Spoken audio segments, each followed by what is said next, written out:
शांति 17/3/2025 प्रातः मुरली। ओम शांति। बाप दादा मधुबन। बाबा आज कह रहे हैं, मीठे बच्चे, पढ़ाई ही कमाई है। पढ़ाई सोर्स ऑफ इनकम है। इस पढ़ाई से ही तुम्हें 21 जन्मों के लिए खजाना जमा करना है। मीठे बच्चे, पढ़ाई ही कमाई है। पढ़ाई सोर्स ऑफ इनकम है। इस पढ़ाई से ही तुम्हें 21 जन्मों के लिए खजाना जमा करना है। प्रश्न, जिन बच्चों पर बृहस्पति की दशा होगी उनकी निशानी क्या दिखाई देगी? उत्तर, उनका पूरा पूरा ध्यान श्रीमत पर होगा। पढ़ाई अच्छी तरह पढ़ेंगे, कभी भी फेल नहीं होंगे। श्रीमत का उल्लंघन करने वाले ही पढ़ाई में फेल होते हैं। उन पर फिर राहु की दशा बैठ जाती है। अभी तुम बच्चों पर वृक्षपति द्वारा बृहस्पति की दशा बैठी है। गीत इस पाप की दुनिया से। ओम शांति। यह है पाप आत्माओं की पुकार। तुमको तो पुकारना नहीं है, क्योंकि तुम पावन बन रहे हो। ये धारण करने की बात है। बड़ा भारी ये खजाना है। जैसे स्कूल की पढ़ाई भी खजाना है ना। पढ़ाई से शरीर निर्वाह चलता है। बच्चे जानते हैं भगवान पढ़ाते हैं। ये बड़ी ऊंच कमाई है, क्योंकि एम ऑब्जेक्ट सामने खड़ी है। सच्चा सच्चा ये सत्संग सारे कल्प में एक ही बार होता है, जबकि पुकारते हैं पतित पावन आओ। अब वो पुकारते रहते हैं, यहाँ तुम्हारे सामने बैठे हैं।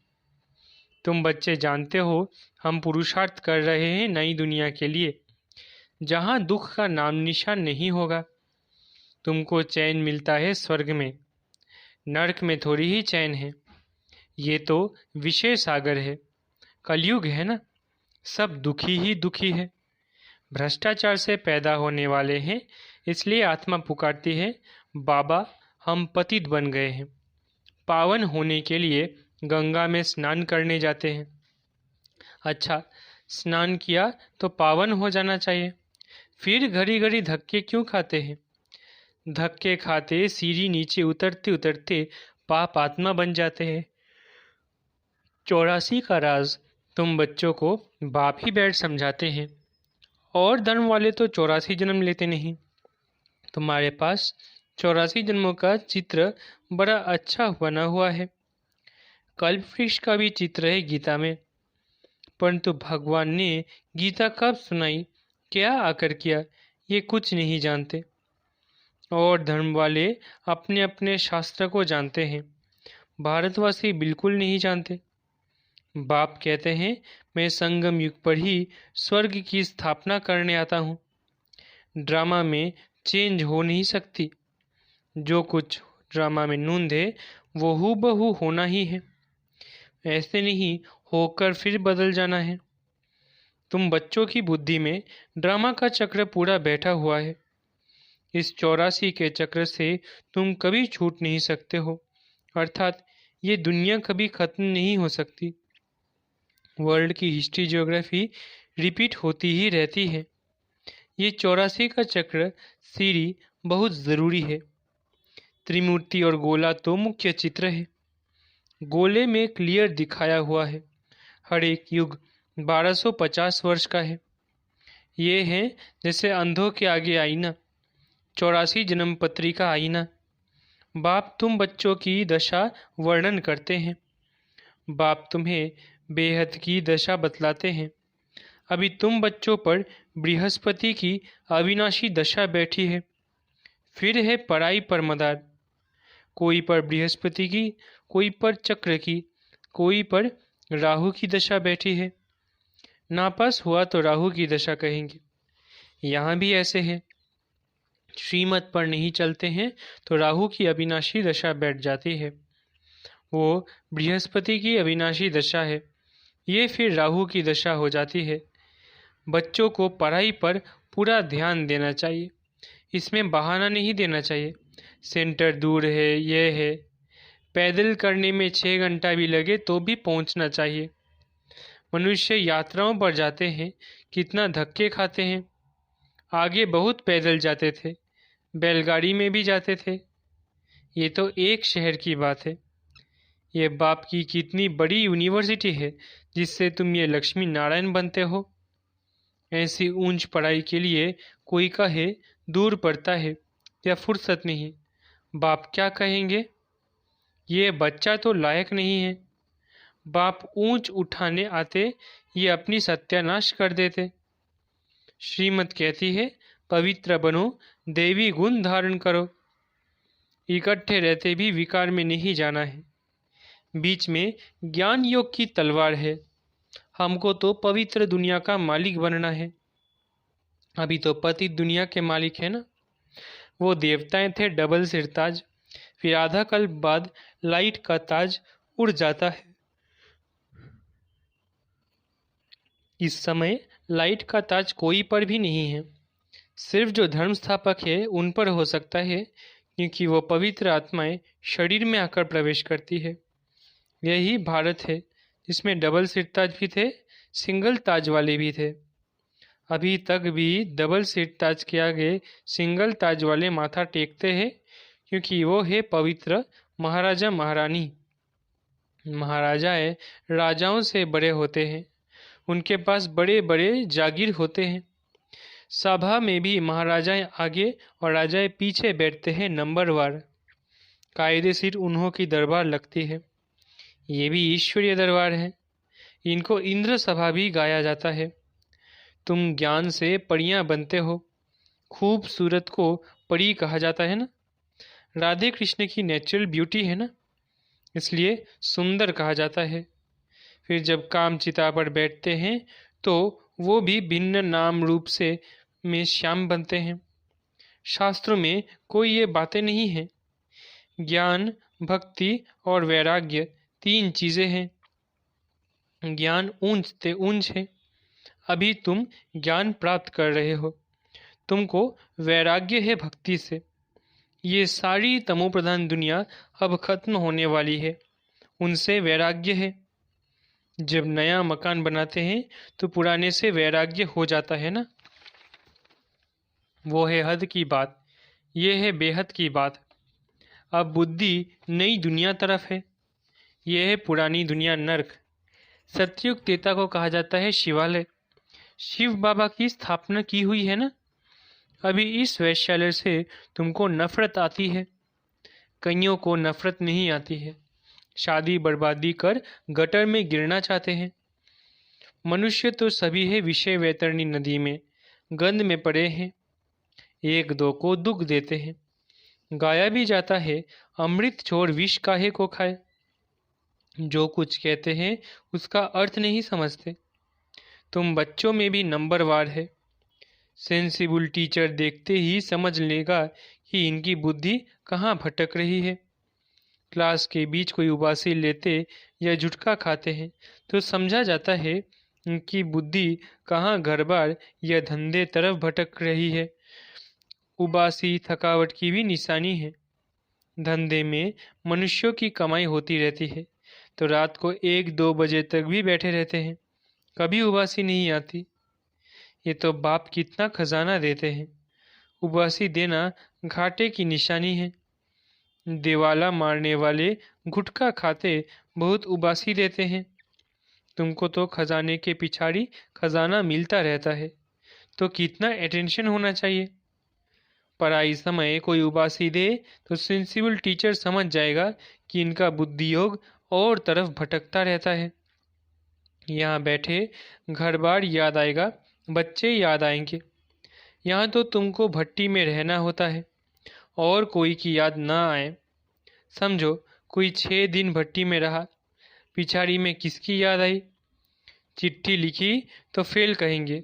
फिर 7 रोज शुरू करो। 7 रोज भट्टी में डालते हैं कि सब बीमारी निकल जाए। तुम आधा कल्प के महान रोगी हो। बैठे बैठे अकाली मृत्यु हो जाती है। सत्युग में ऐसे कभी होता नहीं। यहाँ तो कोई ना कोई बीमारी जरूर होती है। मरने के समय बीमारी में चिल्लाते रहते हैं। स्वर्ग में जरा भी दुख नहीं होता। वहाँ तो समय पर समझते हैं अभी टाइम पूरा हुआ है, हम ये शरीर छोड़ बच्चे बनते हैं। यहाँ भी तुमको साक्षात्कार होंगे कि यह बनते हैं। ऐसे बहुतों को साक्षात्कार होते हैं। ज्ञान से भी जानते हैं कि हम बेगर टू प्रिंस बन रहे हैं। हमारी एम ऑब्जेक्ट ही ये राधे कृष्ण बनने की है, लक्ष्मी नारायण नहीं, राधे कृष्ण, क्योंकि पूरे 5,000 वर्ष तो इनके ही कहेंगे। लक्ष्मी नारायण के तो फिर 20-25 वर्ष कम हो जाते हैं, इसलिए श्री कृष्ण की महिमा जास्ती है। ये भी किसको पता नहीं है कि राधे कृष्ण ही फिर से लक्ष्मी नारायण बनते हैं। अभी तुम बच्चे समझते जाते हो, ये पढ़ाई है। हर एक गांव गांव में सेंटर खुलते जाते हैं। तुम्हारी यह है यूनिवर्सिटी कम हॉस्पिटल, इसमें सिर्फ 3 पैर पृथ्वी चाहिए। वंडर है ना, जिनकी तकदीर में है तो वो अपने कमरे में भी सत्संग खोल देते हैं। यहाँ जो बहुत पैसे वाले हैं, उन्हों के पैसे तो सब मिट्टी में मिल जाने हैं। तुम बाप से वर्षा ले रहे हो भविष्य 21 जन्मों के लिए। बाप खुद कहते हैं, इस पुरानी दुनिया को देखते हुए बुद्धि का योग वहाँ लगाओ। कर्म करते हुए यह प्रैक्टिकल करो। हर बात देखनी होती है ना। तुम्हारी अब प्रैक्टिस हो रही है। बाप समझाते हैं, हमेशा शुद्ध कर्म करो, अशुद्ध कोई काम न करो। कोई भी बीमारी है तो सर्जन बैठा है, उससे राय करो। हर एक की बीमारी अपनी है, सर्जन से तो अच्छी राय मिलेगी। पूछ सकते हो इस हालत में क्या करें। अटेंशन रखना है कि कोई विकर्म ना हो। ये भी गायन है, जैसा अन्न वैसा मन। मांस खरीद करने वाले पर, बेचने वाले पर, खिलाने वाले पर भी पाप लगता है। पतित पावन बाप से कोई बात छिपानी नहीं है। सर्जन से छिपाया तो बीमारी छूटेगी नहीं। ये है बेहद का विनाशी सर्जन। इन बातों को दुनिया तो नहीं जानती है। तुमको भी अभी नॉलेज मिल रही है, फिर भी योग में बहुत कमी है। याद बिल्कुल करते नहीं हैं। ये तो बाबा जानते हैं, फट से कोई याद ठहर नहीं जाएगी। नंबरवार तो है ना। जब याद की यात्रा पूरी होगी तब कहेंगे कर्मातीत अवस्था पूरी हुई। फिर लड़ाई भी पूरी लगेगी। तब तक कुछ ना कुछ होता फिर बंद होता रहेगा। लड़ाई तो कभी भी छिड़ सकती है, परंतु विवेक कहता है जब तक राजाई स्थापना नहीं हुई है तब तक बड़ी लड़ाई नहीं लगेगी। थोड़ी थोड़ी लगकर बंद हो जाएगी। ये तो कोई नहीं जानते कि राजाई स्थापन हो रही है। सतो प्रधान सतो रजो तमो बुद्धि तो है ना। तुम्हारे में भी सतो प्रधान बुद्धि वाले अच्छी रीति याद करते रहेंगे। ब्राह्मण तो अभी लाखों की अंदाज में होंगे, परंतु उसमें भी सगे और लगे तो है ना। सगे अच्छी सर्विस करेंगे, माँ बाप की मत पर चलेंगे। लगे रावण की मत पर चलेंगे, कुछ रावण की मत पर, कुछ राम की मत पर लंगराते चलेंगे। बच्चों ने गीत सुना, कहते हैं बाबा ऐसी जगह ले चलो जहाँ चैन हो। स्वर्ग में चैन ही चैन है, दुख का नाम नहीं। स्वर्ग कहा ही जाता है सतयुग को, अभी तो कलयुग है। यहाँ फिर स्वर्ग कहाँ से आया। तुम्हारी बुद्धि अब स्वच्छ बनती जाती है। स्वच्छ बुद्धि वालों को म्लेच्छ बुद्धि नमन करते हैं। पवित्र रहने वालों को मान है। सन्यासी पवित्र है तो गृहस्थी उन्हों को माथा टेकते हैं। सन्यासी तो विकार से जन्म ले फिर सन्यासी बनते हैं। देवताओं को तो कहा ही जाता है संपूर्ण निर्विकारी। सन्यासियों को कभी संपूर्ण निर्विकारी नहीं कहेंगे। तो तुम बच्चों को अंदर बहुत खुशी का पारा चढ़ा रहना चाहिए। इसलिए कहा जाता है अतीन्द्रिय सुख पूछना हो तो गोप गोपियों से पूछो, जो बाप से वर्षा ले रहे हैं, पढ़ रहे हैं। यहाँ सम्मुख सुनने से नशा चढ़ता है, फिर कोई का कायम रहता है, कोई का तो झट उड़ जाता है। संग दोष के कारण नशा स्थायी नहीं रहता। तुम्हारे सेंटर्स पर ऐसे बहुत आते हैं, थोड़ा नशा चढ़ा फिर पार्टी आदि में कहाँ गए, शराब बीड़ी आदि पिया, खलास। संग दोष बहुत खराब है। हंस और बगुली इकट्ठे रह न सके। पति हंस बनता तो पत्नी बगुला बन जाती। कहाँ फिर स्त्री हंसनी बन जाती, पति बगुला हो पड़ता। कहे पवित्र बनो तो मार खाए। कोई कोई घर में सब हंस होते हैं, फिर चलते चलते हंस से बदल बगुला बन पड़ता है। बाप तो कहते हैं अपने को सब सुखदाई बनाओ, बच्चों को भी सुखदाई बनाओ। ये तो दुख धाम है ना। अभी तो बहुत आफतें आनी है, फिर दिखना है कैसे त्राही त्राही करते हैं। अरे बाप आया, हमने बाप से वर्षा नहीं पाया, फिर तो टू लेट हो जाएगी। बाप स्वर्ग की बादशाही देने आते हैं, वो गंवा बैठते हैं।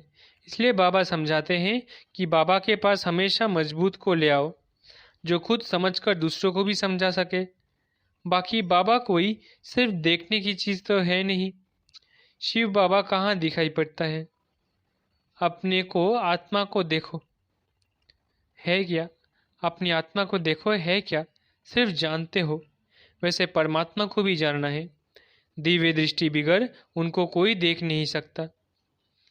दिव्य दृष्टि में अब तुम सत्युग देखते हो, फिर वहाँ प्रैक्टिकल में चलना है। कलयुग विनाश तब होगा जब आप बच्चे कर्मातीत अवस्था को पहुँचेंगे। अच्छा, मीठे मीठे सिखलधे बच्चों प्रति माता पिता बाप दादा का याद प्यारा गुड मॉर्निंग। रूहानी बाप की रूहानी बच्चों को नमस्ते। हम रूहानी बच्चों की रूहानी माता पिता बाप दादा को याद प्यार गुड मॉर्निंग और नमस्ते। धारणा के लिए मुख्य सार। पहला, इस पुरानी दुनिया को देखते हुए बुद्धि का योग बाप व नई दुनिया तरफ लगा रहे। ध्यान रहे कर्मेंद्रियों से कोई विकर्म न हो जाए। हमेशा शुद्ध कर्म करने हैं। अंदर कोई बीमारी है तो सर्जन से राय लेनी है। दूसरा, संग दोष बहुत खराब है, इससे अपना और इसलिए अपने बहुत बहुत संभाल करनी है। अपने को और परिवार को सुखदायी बनाना है। पढ़ाई के लिए भी कभी बहाना नहीं देना है। वरदान, श्रेष्ठ भावना के आधार से सर्व को शांति शक्ति की किरणें देने वाले विश्व कल्याणकारी भव। श्रेष्ठ भावना के आधार से सर्व को शांति शक्ति की किरणें देने वाले विश्व कल्याणकारी भव। जैसे बाप के संकल्प व बोल में, नयनों में सदा ही कल्याण की भावना व कामना है, ऐसे आप बच्चों के संकल्प में विश्व कल्याण की भावना व कामना भरी हुई हो। कोई भी कार्य करते विश्व की सर्व आत्माएं इमर्ज हो। मास्टर ज्ञान सूर्य बन शुभ भावना व श्रेष्ठ कामना के आधार से शांति व शक्ति की किरणें देते रहो, तब कहेंगे विश्व कल्याणकारी। लेकिन इसके लिए सर्व बंधनों से मुक्त स्वतंत्र बनो। स्लोगन, मैंपन और मेरापन यही देह अभिमान का दरवाजा है, अब इस दरवाजा को बंद करो। स्लोगन, मैंपन और मेरापन यही देह अभिमान का दरवाजा है, अब इस दरवाजे को बंद करो। अव्यक्त इशारे। सत्यता और सभ्यता रूपी कल्चर को अपनाओ। सत्यता की परख है संकल्प, बोल, कर्म, संबंध, संपर्क सब में दिव्यता की अनुभूति होना। कोई कहते हैं मैं तो सदा सच बोलता हूँ, लेकिन बोल व कर्म में अगर दिव्यता नहीं है तो दूसरे को आपका सच सच नहीं लगेगा। इसलिए सत्यता की शक्ति से दिव्यता को धारण करो। कुछ भी सहन करना पड़े, घबराओ नहीं। सत्य समय प्रमाण स्वयं सिद्ध होगा। अच्छा, ओम शांति। शुक्रिया बाबा।